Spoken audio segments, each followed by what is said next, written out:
صحیح بخاری جلد اول میں حضرت ابو ہریرہ رضی اللہ تعالی عنہ حضور نبی کریم صلی اللہ علیہ وآلہ وسلم سے روایت فرماتے ہیں، ہم صحابہ کا ایک گروہ قبر کے عذاب سے پناہ مانگنے کی حق تعالی کے حضور دعائیں مانگ رہے تھے، جن میں میں بھی شامل تھا، اور ہماری آنکھوں سے قبر کے عذاب کی وجہ سے آنسو جاری تھے کہ سرور کائنات حضرت محمد صلی اللہ علیہ وسلم تشریف لائے، اور آپ صلی اللہ علیہ وآلہ وسلم نے ہم سے دریافت فرمایا کہ تمہاری آنکھوں سے اشک کیوں رواں ہیں؟ ہم نے عرض کی، یا رسول اللہ صلی اللہ علیہ وآلہ وسلم، آپ پر ہمارے ماں باپ قربان ہوں۔ آپ نے فرمایا تھا کہ اسرائیل علیہ السلام نے کہا ہے کہ قبر کا عذاب تمام عذابوں سے خوفناک و دردناک ہے، اور پہلی سیڑھی قبر ہے، جو اس سے سرخرو ہو جاتا ہے آگے کے لیے آسانی کا گمان رکھے۔ اس قبر کے خوف سے اللہ کے حضور آسانی کی التجا کر رہے تھے، تو آپ صلی اللہ علیہ وآلہ وسلم نے فرمایا، میں تمہیں ایسے کلمات نہ بتاؤں، تو ان کلمات کا ورد کرے،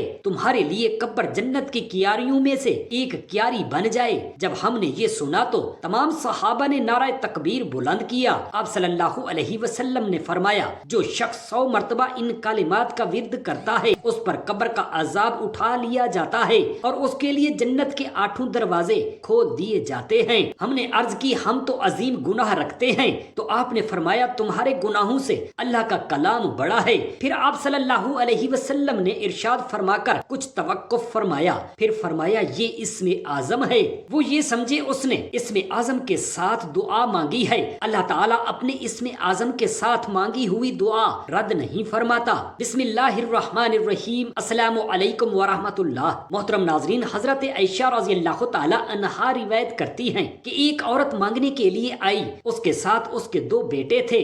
حضرت عائشہ رضی اللہ تعالی عنہا نے انہیں 3 کھجوریں ان کو کھانے کے لیے دیں، تو ماں نے ایک کھجور دونوں بیٹوں کو دے دی، اور تیسری کو کھانے کے بجائے اپنے ہاتھ میں پکڑ لی۔ جب دونوں بچے اپنے حصہ کی کھجوریں کھا چکے تو اس ماں نے اپنی کھجور کے 2 حصہ کیے، ایک حصہ ایک بیٹے کو اور دوسرا آدھا حصہ دوسرے بیٹے کو دے دیا۔ حضرت عائشہ رضی اللہ تعالی عنہا بڑی حیران ہوئی، تو نبی کریم صلی اللہ علیہ وسلم کی خدمت میں عرض کی، تو حضور اقدس صلی اللہ علیہ وسلم نے فرمایا کہ یہ ماں کی محبت ہے، سارے لوگوں کو کھا کر مزہ آتا ہے، اور ایک ماں ہے جس کو کھلا کر مزہ آتا ہے۔ یہی وجہ ہے کہ ماں سے زیادہ پیارا رشتہ اس دنیا میں کوئی نہیں۔ یہ وہ محبت ہے جو دکھانے اور بتانے کی نہیں ہے، بلکہ یہ تو ایک آسمانی تحفہ ہے۔ ماں پہلے کھلاتی ہے، بعد میں کھاتی ہے، ماں پہلے پلاتی ہے، بعد میں پیتی ہے، ماں پہلے سلاتی ہے، بعد میں سوتی ہے۔ خود 1000 تکلیفوں میں ہو، مگر بچے کی ایک تکلیف بھی برداشت نہیں کرتی۔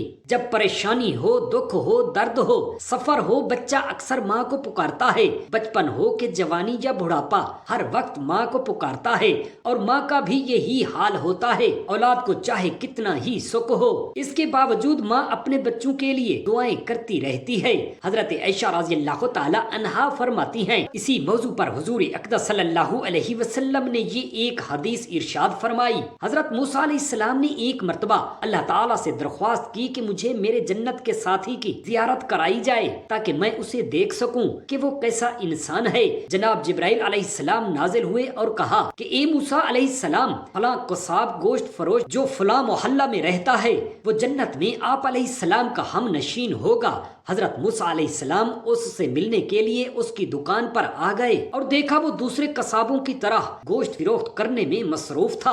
عصر کے وقت وہ جوان فارغ ہوا اور اپنے حصے کا گوشت اٹھا کر اپنے گھر کی طرف چل پڑا۔ حضرت موسیٰ علیہ السلام اس کے پیچھے پیچھے اس کے دروازے پر پہنچ گئے اور اس گوشت فروش سے کہا کہ میں آج تمہارا مہمان ہوں۔ جوان نے انہیں خوش آمدید کہا۔ وہ آپ علیہ السلام کو ساتھ لے کر گھر کے اندر داخل ہو گیا۔ اس نے پہلے تو کھانا تیار کیا، بعد ازاں گھر کی دوسری منزل پر گیا، جہاں سے وہ ایک بڑی زنبیل کھجور کے پتوں سے بنی ہوئی ٹوکری کو اٹھا کر لایا۔ حضرت موسیٰ علیہ السلام نے دیکھا کہ اس زنبیل میں ایک بوڑھی عورت تھی۔ جوان اس عورت کو زنبیل سے نکالا، اسے اپنے ہاتھوں سے نہلایا، بعد ازاں اپنے ہاتھوں سے اس بڑھیا کو کھانا کھلایا۔ پھر اس نے بڑھیا کو زنبیل میں لٹایا اور اسے سب کا مقام پر رکھنے کے لیے اٹھا، تو اس عورت نے کچھ کلمات ادا کیے جو کہ بڑھاپے کے باعث قابل فہم نہ تھے، یعنی کہ سمجھ نہ آ رہے تھے۔ بعد ازاں جوان حضرت موسیٰ علیہ السلام کے لیے طعام لایا۔ حضرت موسیٰ علیہ السلام نے جوان سے پوچھا کہ اس عورت سے تمہارا کیا تعلق ہے؟ جوان نے بتایا کہ یہ میری بوڑھی ماں ہے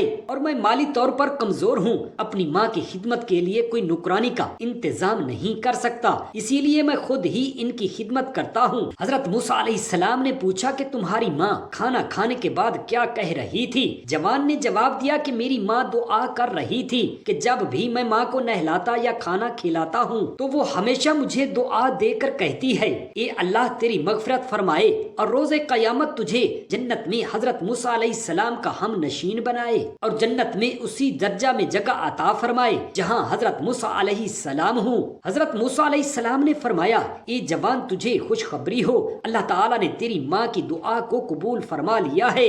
مجھے حضرت جبرائیل علیہ السلام نے یہ خبر سنائی ہے کہ ماں کی خدمت کی وجہ سے تو جنت میں میرا ہم نشین ہوگا، اسی لیے تو لوگ کہتے ہیں کہ جنت ماں کے قدموں تلے ہوتی ہے۔ حضرت عبداللہ بن عباس رضی اللہ تعالی عنہما روایت کرتے ہیں، انہوں نے بیان کیا کہ ایک شخص نبی کریم صلی اللہ علیہ وسلم کی خدمت میں حاضر ہوا اور عرض کیا، یا رسول اللہ صلی اللہ علیہ وسلم، میری ماں مر گئی ہے، اس کے ذمہ 1 مہینہ کے روزے واجب تھے، کیا میں اس کی طرف سے قضا روزے رکھ لوں؟ آپ صلی اللہ علیہ وسلم نے فرمایا، ہاں، اللہ کا قرض ادا کیے جانے کا زیادہ مستحق ہے۔ حضرت عائشہ رضی اللہ تعالی عنہا کہتی ہیں کہ 11 عورتوں نے ایک جگہ اکٹھا ہو کر باہم قول و اقرار کیا کہ اپنے اپنے خامدوں کا حال بیان کرو۔ پہلی عورت نے کہا، میرا خامد لاغر اونٹ کا گوشت ہے جو پہاڑ کی چوٹی پر رکھا ہے، راستہ بڑا کٹھن ہے، نہ چوٹی پر چڑھا جا سکتا ہے اور نہ وہ گوشت عمدہ ہے کہ اس کے لانے کی خاطر مصیبت اٹھائی جائے۔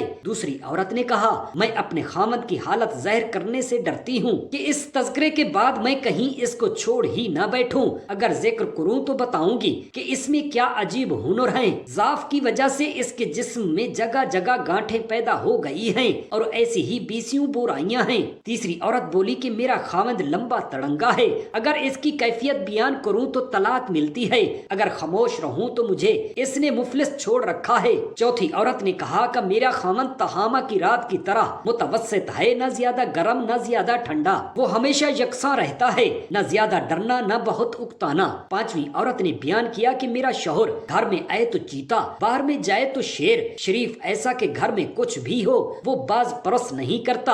چھٹی عورت نے کہا کہ میرا شوہر کھاؤ پکاؤ ہے، کھانے بیٹھے تو سب چٹ کر جائے اور پینے بیٹھے تو سب صاف کر جائے، جب سوئے تو اکیلا ہی پڑا رہے اور میری طرف ہاتھ بھی نہیں بڑھاتا کہ دکھ سکھ ہی پوچھ لے۔ ساتویں عورت نے کہا، میرا خامند گم کردہ راستے جیسا عاجز ہے، وہ سینے سے دبانے والا اور عورت کا ہر عیب اس کے لیے عیب ہے، اس میں سب برائیاں ہیں، اگر اس کے سامنے بات کروں تو وہ میرا سر پھوڑ کر زخمی کر دے اور گہرا زخم لگا دے۔ آٹھویں عورت نے کہا، میرے شوہر ایسا ہے کہ جیسا خرگوش کا اختیار میں آ جانا، وہ نازک ہے، اس کی خوشبو ایسی کہ جیسے زریب کی خوشبو۔ نویں عورت نے کہا، میرا شوہر اونچی تعمیروں والا اور بہت سخی ہے، اس کا گھر مجلس شورا کے قریب ہے، وہ با تدبیر اور سمجھدار ہے۔ دسویں عورت نے کہا، میرا شوہر کا نام مالک ہے اور بھلا مالک کی کیا تعریف کروں، جو تعریف ذہن میں آ سکے وہ بس اس کی تعریف ہے، وہ مہمانوں کے لیے ہمیشہ اونٹ ذبح کراتا ہے، چراگاہ سے زیادہ گھر میں اونٹ جمع رکھتا ہے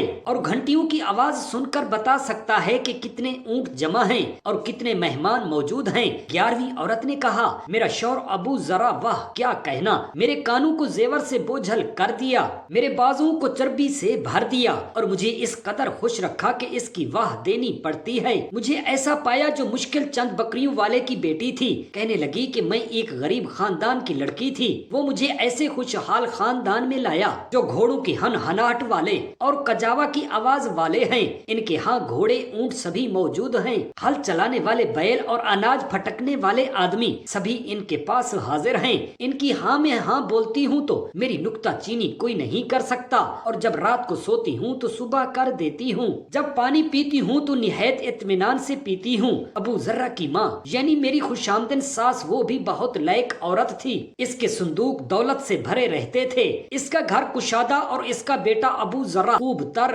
بلکہ اس خوابگاہ جیسے کھجور کی شاخ کھینچنے کی جگہ ہوتی ہے، یعنی شریر جسم کا خوراک اس قدر کم کھاتا جیسے 4 ماہ کے بکری کا بچہ، اپنی سوکن کے لیے ہر وقت بے سے غیظ غضب، اس کی ملازمہ بھی قابل تعریف، دوسرے لوگوں سے کہہ کر ہماری باتوں کو نہ پھیلانے والی اور ہمارے ذخیرہ میں نقصان نہ کرنے والی، ہمارے گھر کو خس و خاشاک سے پاک کرنے والی۔ ایک دن ایسا ہوا کہ ابو ذرا باہر نکلا کہ اس سے دودھ نکلوایا جا رہا تھا اور اس میں سے مکھن نکالنے کی تیاری ہو رہی تھی۔ میں نے باہر نکل کر دیکھا کہ ایک عورت جس کے ساتھ چیتے جیسے دو بچے ہیں، جو اس کے زیر بغل دو اناروں یعنی پستانوں سے کھیل رہے ہیں، وہ دونوں دودھ پی رہے تھے۔ اس عورت کو دیکھ کر ابو ذرہ نے مجھے طلاق دے دی اور اس عورت سے شادی رچا لی۔ اس کے بعد مجبوراً میں نے ایک ایسے آدمی سے نکاح کر لیا جو تیز رو گھوڑے پر سوار تھا، کھتی نیزہ رکھتا تھا، ہر قسم کے مویشی میں سے ایک ایک جوڑا ہر مویشی کا مجھے دے دیا اور کہا کہ اے ام ذرہ خود کھاؤ اور اپنے عزیزوں اقارب کو بھی ذخیرہ پہنچاؤں، اور صدقہ و خیرات کرنے کی بھی اجازت دی اور بہت کچھ دیا، مگر یہ سب داد و علیش ابو ذرہ کے ایک چھوٹے سے برتن کو بھی نہیں پہنچ سکتے۔ حضرت عائشہ رضی اللہ تعالی عنہا فرماتی ہیں کہ یہ تمام قصہ سن کر آپ صلی اللہ علیہ وسلم نے فرمایا، میں بھی تیرے لیے ایسا ہوں جیسا کہ ابو ذرہ ام ذرہ کے ساتھ تھا، فرق صرف اتنا ہے کہ اس نے بیوی کو طلاق دے دی تھی اور میں نے طلاق نہیں دی، یعنی بیوی کے ساتھ ایسے ہی اچھی طرح زندگی بسر کرنا چاہیے۔ حضرت ابن عباس رضی اللہ تعالی عنہما سے مروی ہے کہ نبی کریم صلی اللہ علیہ وسلم نے فرمایا، جس رات مجھے معراج ہوئی، مجھے دوران سفر ایک جگہ سے بڑی بہترین خوشبو آئی۔ میں نے پوچھا جبرائیل یہ کیسی خوشبو ہے؟ انہوں نے بتایا کہ یہ فرعون کی بیٹی کی کنگھی کرنے والی خادمہ اور اس کی اولاد کی خوشبو ہے۔ میں نے پوچھا اس کا قصہ تو بتائیے۔ انہوں نے کہا کہ ایک دن یہ خادمہ فرعون کی بیٹی کو کنگھی کر رہی تھی، اچانک اس کے ہاتھ سے کنگھی گر گئی، اس نے بسم اللہ کہہ کر کنگھی کو اٹھا لیا۔ فرعون کی بیٹی نے جب یہ سنا تو اپنی خادمہ کو کہنے لگی کہ اس سے مراد میرے والد صاحب ہیں۔ اس خادمہ نے کہا نہیں بلکہ میرا اور تیرا رب اللہ ہے۔ فرعون کی بیٹی نے کہا کہ میں اپنے والد کو یہ بات بتا دوں گی۔ اس خادمہ نے کہا کہ ضرور بتائیے۔ فرعون کی بیٹی نے باپ تک یہ خبر پہنچائی تو فرعون نے خادمہ کو طلب کر لیا۔ جب وہ خادمہ آئی تو فرعون کہنے لگا، اے فلانن بچی، کیا میرے علاوہ بھی تیرا کوئی رب ہے؟ اس خادمہ نے کہا ہاں میرا اور تمہارا رب اللہ ہے۔ یہ سن کر فرعون غضبناک ہو کر حکم دیا کہ اس خادمہ کو عذاب دینے کے لیے تانبے کی ایک دیگ بنانے کا حکم دیا اور اس میں تیل بھر کر خوب دہکایا۔ اس کے بعد حکم دیا کہ اسے اور اس کی اولاد کو اس ابلتی ہوئی دیگ میں پھینک دیا جائے۔ خادمہ نے فرعون سے کہا کہ مجھے آپ سے ایک کام ہے۔ فرعون نے پوچھا کیا کام ہے؟ اس خادمہ نے کہا میری خواہش ہے کہ جب ہم جل کر کوئلہ ہو جائیں تو میری اور میرے بچوں کی ہڈیاں ایک کپڑے میں جمع کر کے دفن کر دینا۔ فرعون نے کہا یہ تمہارا ہم پر حق ہے، ہم ایسا ہی کریں گے۔ اس کے بعد فرعون نے پہلے اس کے دونوں بچوں کو اس دیگ میں جھونکنے کا حکم دیا، چنانچہ اس کی آنکھوں کے سامنے اس کے لاڈلے بچوں کو ایک ایک کر کے اس دہکتے ہوئے تنور جیسی دیگ میں ابلتے ہوئے تیل میں ڈالا جانے لگا، یہاں تک کہ جب اس کے شیر خوار بچے کی باری آئی تو وہ اس کی وجہ سے ذرا ہچکچائی۔ یہ دیکھ کر اللہ تعالیٰ کی قدرت اور معجزے سے وہ شیر خوار بچہ بولا، اماں جان بے خطر اس میں کودنا چاہیے کیونکہ دنیا کی سزا آخرت کے عذاب سے ہلکی ہے، چنانچہ اس نے اس میں چھلانگ لگا دی۔ حضرت ابن عباس رضی اللہ تعالی عنہ نے فرمایا ہے کہ 4 بچوں نے بچپن شیر خوارگی میں کلام کیا ہے، جیسے کہ حضرت عیسیٰ علیہ السلام نے، جرید کے واقع والے بچے نے، حضرت یوسف علیہ السلام کے گواہ نے اور فرعون کی بیٹی کی کنگھی کرنے والی خادمہ کے بیٹے نے۔ حضرت عبداللہ بن عمر رضی اللہ تعالی عنہ بیان کرتے ہیں کہ رسول اللہ صلی اللہ علیہ وسلم نے فرمایا قیامت کے دن اللہ تعالیٰ ایک ایسے امتی کو نکالے گا جس کی برائیوں کے 99 دفاتر ہوں گے، ہر دفتر کی لمبائی تا حد نگاہ پھیلی ہوگی۔ اللہ تعالیٰ فرمائے گا تم ان برائیوں میں سے کس سے انکار کرتے ہو؟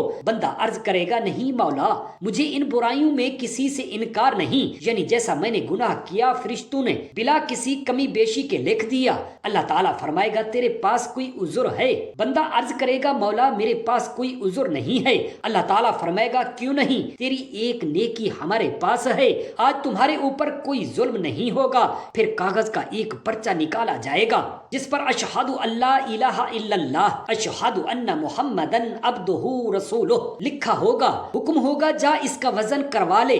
بندہ عرض کرے گا مولا یہ چھوٹا سا پرچہ گناہوں کے ان 99 دفتروں کے مقابلہ میں کیا حیثیت رکھتا ہے؟ ارشاد ہوگا آج تم پر کوئی ظلم نہیں ہوگا۔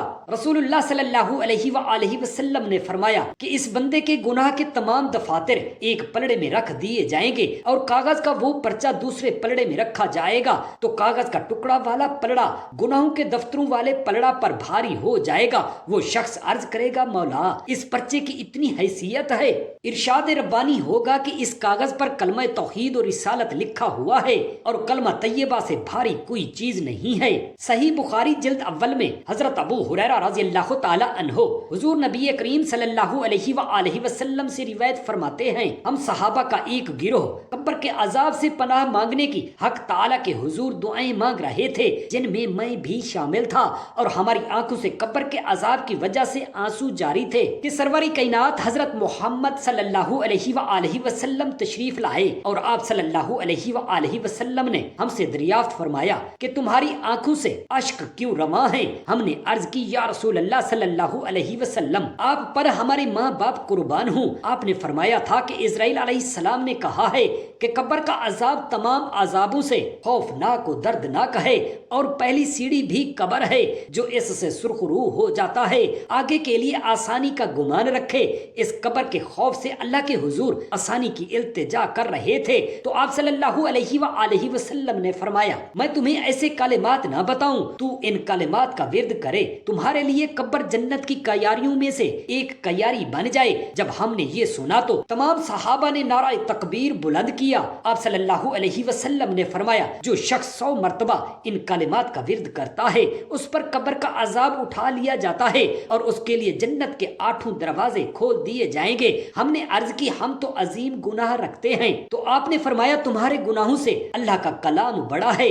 پھر آپ صلی اللہ علیہ وآلہ وسلم نے یہ ارشاد فرما کر کچھ توقف فرمایا، پھر فرمایا یہ اسم اعظم ہے، وہ یہ سمجھے اس نے اسم اعظم کے ساتھ دعا مانگی ہے، اللہ تعالیٰ اپنے اسم اعظم کے ساتھ مانگی ہوئی دعا رد نہیں فرماتا۔ وہ دعا یہ ہے لا الہ الا اللہ الملک الحق المبین، اپنے لیے یا فوت شدگان کے لیے پڑھ کر ایصال کرے، اس پر قبر کا عذاب اٹھا لیا جائے گا اور جنت کے دروازے کھول دیے جائیں گے۔ صحابی رسول حضرت ابو امامہ باہلی رضی اللہ تعالی عنہ سے روایت ہے آخری نبی محمد عربی صلی اللہ علیہ وآلہ وسلم نے فرمایا وہ شخص جو سب سے آخر میں جنت میں جائے گا وہ پل صراط پر پیٹ کے بل گھسٹ رہا ہوگا، جیسے والد اپنے بیٹے کو مارے تو بیٹا چھٹکارا پا کر بھاگنے کی کوشش کرتا ہے، اس شخص کی بھی ایسی ہی حالت ہوگی۔ اس کے اعمال اس لائق نہ ہوں گے کہ وہ اسے پل صراط پار کروا دیں۔ وہ گنہگار جہنم کی پشت پر رکھے اندھیرے میں ڈوبے ہوئے تلوار سے تیز اور بال سے باریک پل صراط پر گھسٹتے ہوئے اپنے رب کریم کو پکارے گا یا رب، اے رب کریم مجھے جنت میں پہنچا، اے میرے رحمان و رحیم مجھے جہنم سے نجات عطا فرما۔ اللہ پاک فرمائے گا اے بندے اگر میں تجھے جہنم سے نجات بخشوں اور جنت عطا کر دوں کیا تو اپنے گناہوں اور خطاؤں کا اقرار کر لے گا؟ بندہ عرض کرے گا ہاں اے رب کریم تیری عزت و جلال کی قسم اگر مجھے جہنم سے نجات مل جائے تو میں ضرور اپنے گناہوں کا اقرار کر لوں گا۔ چنانچہ اسے پل صراط سے بآسانی گزار دیا جائے گا۔ اب بندہ سوچے گا اگر میں نے اپنے گناہوں کا اقرار کر لیا تو کہیں دوبارہ جہنم میں نہ ڈال دیا جاؤں، یہ ابھی انہی سوچوں میں ہی گم تھا۔ ادھر اللہ پاک فرمائے گا اے بندے اپنے گناہوں کا اقرار کر، میں تجھے بخش دوں گا، تجھے جنت عطا فرماؤں گا۔ بندہ کہے گا نہیں مولا تیری عزت کی قسم میں نے تو کبھی کوئی گناہ نہیں کیا تھا، نہ مجھ سے کوئی خطا ہوئی ہے۔ اللہ پاک فرمائے گا اے بندے میرے پاس تیرے خلاف گواہ ہیں۔ بندہ گھبرا کر ادھر ادھر دیکھے گا کوئی نظر نہیں آئے گا تو عرض کرے گا اے اللہ پاک گواہ کہاں ہیں؟ اب اللہ پاک کے حکم سے اس کی جلد یعنی سکن بولے گی اور اس کے تمام صغیرہ گناہ بیان کر دے گی۔ اب اسے معلوم ہوگا کہ چھٹکارے کی کوئی صورت نہیں ہے، چنانچہ اپنے گناہوں کا اقرار کرتے ہوئے عرض کرے گا اے میرے پاک مولا تیری عزت کی قسم میں نے کبیرہ گناہ بھی کیے ہیں۔ اللہ پاک فرمائے جائے گا میں جانتا ہوں، تم سب گناہوں کا اقرار کرو، میں تجھے بخش دوں گا، تجھے جنت بھی عطا فرماؤں گا۔ پس بندہ اپنے تمام گناہوں کا اقرار کر لے گا، تب اسے جنت میں داخل کر دیا جائے گا۔ رسول اکرم نور مجسم صلی اللہ علیہ وآلہ وسلم نے فرمایا، یہ سب سے کم رتبہ جنتی ہوگا۔ اللہ تبارک و تعالی سے ہم عاجزانہ دعا کرتے ہیں ہم تمام مسلمان بہن بھائیوں کو صلہ رحمی کرنے والا بنائے اور آپ صلی اللہ علیہ وآلہ وسلم کے احکامات پر عمل کرنے والا بنائے۔ آمین یا رب العالمین۔ جزاک اللہ خیرا کثیرا۔